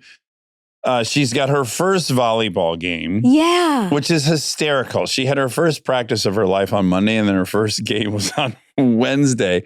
So we practiced in the yard, and then we ordered food. Now it's crunch time. We're cutting it close. And then for some weird reason, the place we always order pizza from, which is so fast, is like taking forever and ever and ever. Okay. I'm like, I call the place, like, hey, because I'm friendly over there. Yeah. No, it's in the oven. Okay, blah, blah. And so it arrives. I mean, there's a side thing where I got into it with Lincoln in what will be the first of many big fights we'll have throughout our relationship. As you have a teenager, you guys are there's gonna be dust ups. Yeah. So just the heat is on. We're in a huge rush to get out. Like we are. The pizza comes. We're cramming it down. We get in the car, and she's like, "Oh, I forgot something." And I'm like, "We don't." Oh boy. We don't have time for you to forget something. Also, everything's in that bag. I know everything you need's in the bag. Also, all you need is yourself. Right. She runs back inside, and she comes outside with fucking Liberty and a Polaroid camera, and I'm like, "This." This is what. Well, he's on vacation, and you have to photograph him because he went to a volleyball game on vacation. And I'm like, okay. And we get to we get to the volleyball game. Oh my God. And every parent, like, we are about 30 seconds late. Okay. So I'm already kind of embarrassed about that. Oh. Also, I don't know anyone Stressed. on the team's name. Like, you don't want to be the parent that didn't get their kid to the volleyball game on time. Sure. So I'm a little embarrassed about that. Sit next to the only two parents I know. And everyone seems to know every player on the team's name. I don't know anyone. I just was at that one thing, right? Yeah. So all these things. Yeah. And then like big stuff's happening and I'm fucking having a photo session with Liberty, which I can show you. Oh my God, we have to put it up. Oh, yeah. Let me send it to Rob. This is really a Monica story. There's so much to this story. Oh my God. What my heart Like is big so plays are happening and I'm missing it because I'm trying to get a shot trying to of get the right Liberty on angle? vacation at the volleyball game without my hands in it Oh. and lighting in shadows or whatever, Now, here's the impossible thing. And this is really Delta and really her mom. Okay. These two with these horseshoes. All right, go ahead and show Monty this. This is. Oh. Of course, she had a whole outfit for him. He's got a skirt, a bib, a cardigan, a hat, shit all over his face. Oh my God, I want to cry. And I can only imagine what the other parents think of me who showed up late. I'm on TV and I spend the whole time doing a photo shoot with Liberty.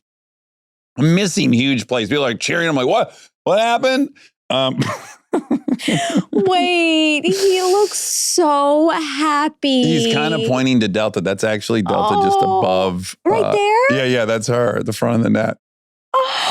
Okay, now here's the part where it's like, some people just have charmed lives. So it's 10-year-olds playing volleyball. Yeah. Nobody's getting their serve over. Oh, sure. I would say realistically 90% of the serves don't make it over. Okay, yeah. Delta steps up for her very first serve. And I'm like, so no way she's getting it over. She started playing on Monday. Yeah. She gets it over perfectly. They get it back. The other team returns it and then it falls flat. But I'm like, oh my God. I'm like, I'm so excited. Her next time up, 4 in a row over, scores 3 points. I'm not surprised. She's a natural at everything. Oh my God. And like, it's, there's a lot in there. There's like Eckhart Tolle, Power Now. I don't know what it is, but it's like, I would have gone in there. Like it would have been so important to me that I was good. Right. And she didn't really go in there with that. I think she went in there to have fun with her new friends. And then she was great. And then she her focus was her friend's vacation. Yes. Oh my God. I couldn't believe it. There were 3 other girls out of 25 or 26. Each had 4 alternates, whatever. A lot of girls. Yeah. There were really only 4 girls the entire night that served it over more than 2 times in a row. And got points. That's so She was like exciting. a standout. Yes. I couldn't believe it. And then when a ball came her way and she got it, and then they won 2-0. It was best 2 out of 3. And they won their first game. They won 2-0. I'm so proud of her. I'm so proud Liberty got to watch that. It's incredible she can be athletic with that horseshoe so far up her ass. No, it's not luck. It's skill and it's passion. Kristen went to her first baseball game and hit a home run. But maybe that's also skill. Why can't? Well, clearly they have skill. Exactly. Obviously. I think it's just hidden talents. I think there's something kind of cool and metaphysical happening. Okay. I think there's like karmic rewards for being, her priority is probably for everyone else to shine and the other girls on the team. I don't know. There's something suspicious. You just don't go to your first time ever trying something and you're like 3rd or 4th best person. Oh, wow. Oh, and it's so cute watching girls play. I love it because every time someone messes up, which is almost all the time, everyone's like, good job, Carol, right? Yeah. And then even when it's like they would get a volley going, you're invested. It's like, oh my God. And there's, oh my God, they got it. And then someone shits the bed. Yeah, of course, yeah. Boys, 100% of boys are like, Michael, please. Yeah. Wake up. Yeah, right? yeah. Upset. That's just like how boys are.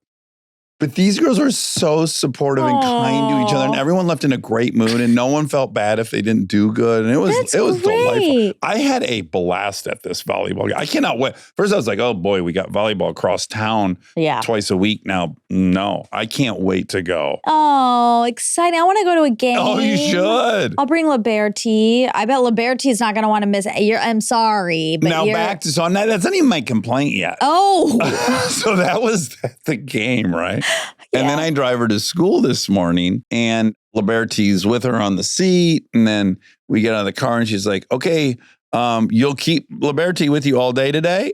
And I was like, yeah. And she's like, yeah, he doesn't, he's on vacation. You can't just leave him. So I'm like, oh, okay. She has a lot of ideas about vacation. Because I'm like, I'm going to put him on the bed. Of course. That's a great vacation if you ask me, if he could lay in bed all day. Well, but he does sit a lot. She was very specific that I needed to like incorporate him into my day. So here I am with Liberty. Like you and I were coming to the studio. Yeah. I was like, oh fuck, I forgot Liberty. Yeah. And I had to run in the house now and be late. I thought you ran in to get him to return him, but I was like, no, he should still hang out with Delta for some time. Oh no, he's going to go see another One Battle After Another. You're singing again? Yeah, with Larry Trilling. Oh, are you going to the Vista? Yeah, first time at the Vista. Oh, you'll love it. Okay, can you take a picture of him in the seat? Yeah, I must. Oh, we were having fun with that. You know, there's that I think you should leave sketch where he says there's shit on the receipt. Yes. And then he's like, someone goes, let's get out of here. This place is covered in shit.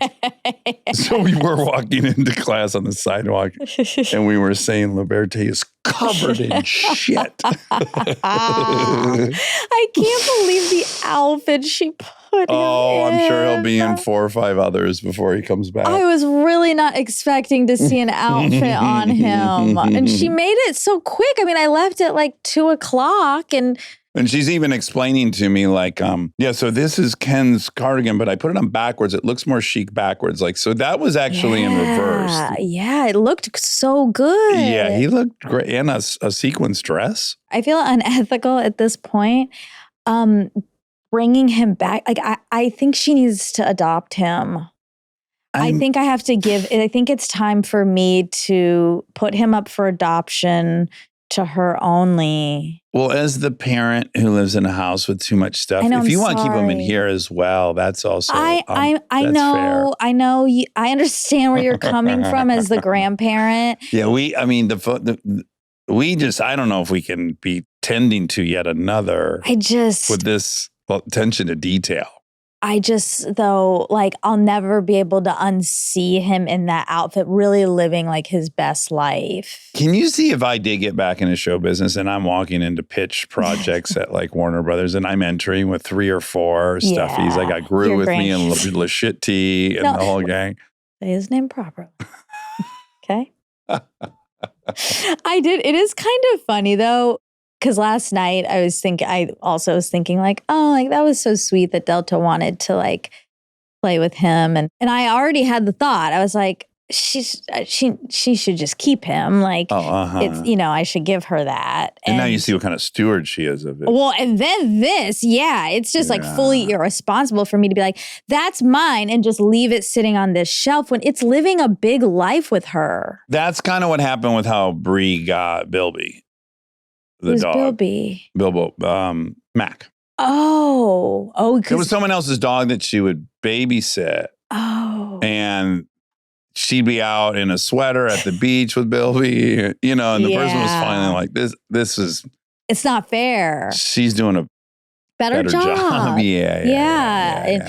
As a parent, you got to know when you're not doing a good job. I hope no one does a better job with Delta. I do not want to give her back. I don't know. I mean, I guess you got to keep that in mind. I'm not open to it yet. Talk to me in some time. Maybe when she's fully hormonal. Hitting teenager. the teens. Yes. Oh my God. Well, can you send me that picture, please? Oh yeah, of course. What a great day. What a great day he had. He's done more in the last 14 hours than he did his previous 20 years on this planet. Well, I don't know. He spent a lot of time in my parents' basement doing God knows what. Obviously, that's why he looks like that's that. Why he's covered. That was his like naughty era, obviously. His Rumspringa. Yeah. And But he even when lost his you got tag. them, would I be right to assume you got them as a valuable collectible item? You weren't playing. I was not playing with him. No. Yeah.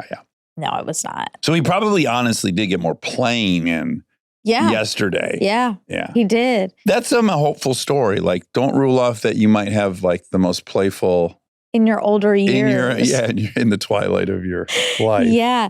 I mean, he lost his tag. I kind of feel like when he was in my parents' basement, it was like the height of his addiction. Mm-hmm. You know, he lost his tag. He got covered in shit. Yeah, he was naughty. He was doing sexual acts. Yeah, for drugs. probably with the I mean, there were some other Beanie Babies down there, and then there was like some like a Cabbage Patch. And they're nasty. Yeah, they still poop in their diapers. Oh, maybe that explains it. So, but I feel like now he's... Someone said in the comments that you and I we've gotten too gross. They were like, you guys are just disgusting now. I think something about maybe getting my prostate exam. Whatever, that's real. That's medical, man. People have to get their prostate. You don't like medicine? Exactly. You don't like science? You won't be saying that when it saves your life. Exactly. That's right. All right. Well, oh, that was an accident for the listener. I just knocked the Liberty off of the armrest. Oh boy. Okay. Yeah, you got to remember he's smaller than Groot. I'm going to let him play with my phone because you know how kids love screen time. Yeah, that'll distract him. I wonder what he's going to watch. I hope he doesn't watch porn. I hope he doesn't slip into that, I mean, he's allowed, but like, I just don't want him, I understand. He's sober now and could be a it could trigger. be slippery slope. Yeah, it could bring back some of the shame. Yeah, like if you look at your phone and it's like Cabbage Patch diaper search. Yeah. It's bad. Yeah. And then you get into all Jennifer Aniston's liquor in front of us. Reminder that tomorrow Beth's Dead is out everywhere. Guys, go to Patreon. How do people even do this? Well, no, they don't have to. Tomorrow it's out like anywhere you get your podcast. Regs. It's regs. It's out. Okay. But it's out week to week. And if you start listening, stay with it. Yeah, if you're like, oh, I want more, I want to binge, you can go to patreon.com/BethStead and you get the whole thing. I can't wait to hear the result of this. This is exciting. Yeah. Cas. Okay. Where can you find playgrounds with the big blue boxes, Mm-hmm. You can just search Imagination Playground. Okay, and then you can search your area. You can pop in your zip code, maybe. Yeah, you can see where you can go. Okay. Play with those. Junk playgrounds, we said, were big in the UK. They're not as big in the UK as they once were, sadly. Many are struggling to stay open due to funding cuts. While the concept originated in the UK after World War II and was popular for a time, austerity measures, lack of funding for youth services, and a move toward risk-averse traditional playgrounds have led to the closure or reduction of many. However, they still exist in some areas and have experienced a small resurgence in some places, with a growing number of adventure playgrounds popping up in the U.S. as well. Okay, great. Well, that's good. Okay, well, according to the internet, you cannot get an STD from a lazy river. Yeah. I would like to do some further research. Okay. You want that to be true for some reason. You feel safer in a world where you could get an STD. In a lazy river. Did I already tell you that? You go ahead. No, what? This is now, I don't want to get back into the oh, boy.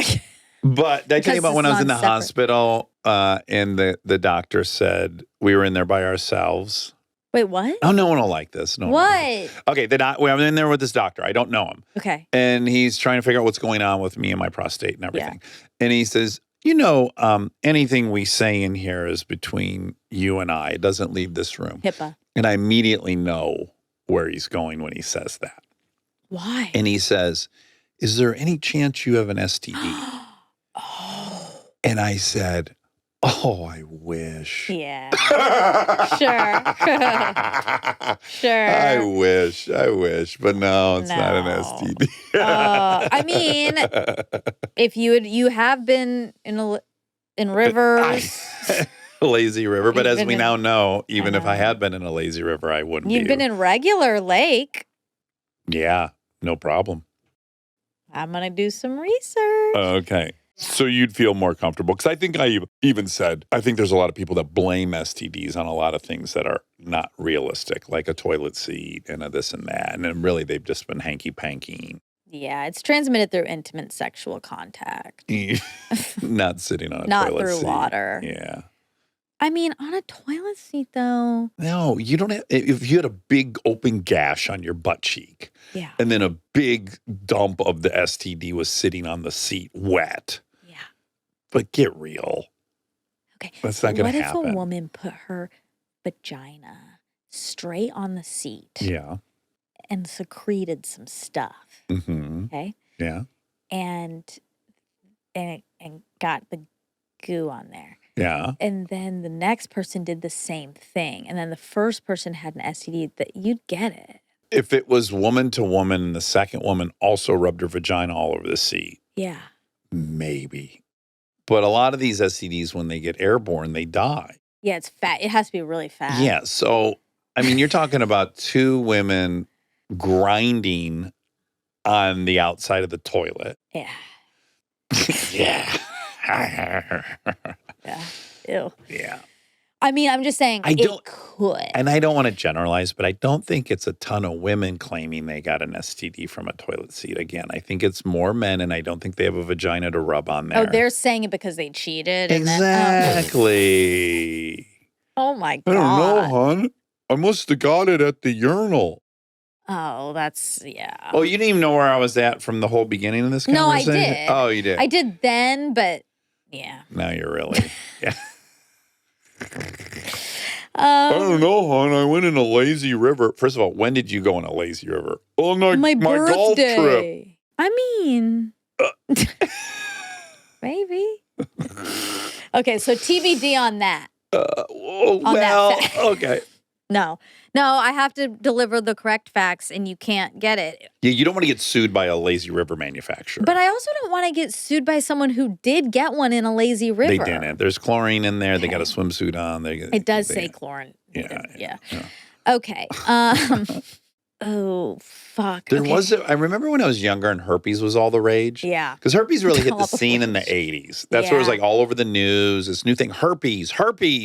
Yeah. And I remember they would say you could get herpes from a hot tub. Yeah. But I don't know if that's true. They would say that. Maybe that's where all this is coming from. Herpes from a hot tub. That'd be a good band name. It would be. Herpes from a hot tub. Yeah. Yeah. Herpes is cute. It's a cute name. A lot of these are bad, Yeah. you know. Gonorrhea. Chlamydia Sounds is like not diarrhea. great. Yeah. Yeah. It's gonorrhea. Plug your ears, people who are sensitive. There's something about the word gonorrhea where I think I can smell it. Ew. Right? That's disgusting. But do you yes. agree? Yeah. I agree. Yeah. Sick. Chlamydia. That's kind of cute. It- Koala bears it sounds get it. it sounds like a flower. Like it could have been a flower. chlamydia. Yeah, she got me.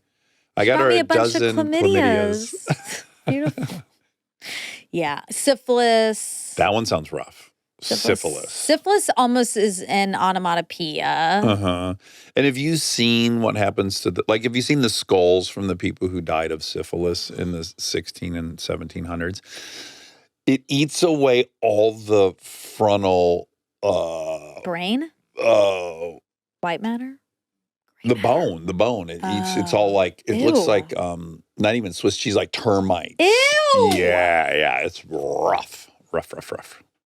I mean, people do need to be careful. Like, I don't want people to go in lazy river. No, go in lazy rivers. They're really fun and they're Get safe. syphilis. Yeah. I have an unfortunate thing that happened. I was supposed to check a fact and I didn't. Oh, what was it? But I tried to check it online and I couldn't find it. And so I needed to look in her book. And I meant to go find the book and I didn't. Okay, but it was the stat for the experiment she talked about where people, like some students took a test in silence, some went when there was music, some did a puzzle, and then there were percentages about outcomes. And she said the one she was saying was definitely wrong, but that they're in the book, and yet I did not That's okay. retrieve them. That's all Sophia right. would have done it. I still like you. Okay, thank you. You've paid no reputational price Thank for you. that. Yeah. And that's it. That's everything. I've been playing with my Gemo, the cute toy she gave us. I've been playing with my gonorrhea. No. Oh. You haven't. Can you play with your gonorrhea? I've never had gonorrhea, shockingly. What have you had? I mean, I guess I could have had it, and then I had antibiotics for something else and didn't ever. No, I said, what have you had? Oh. I'm not going to talk Okay. about it.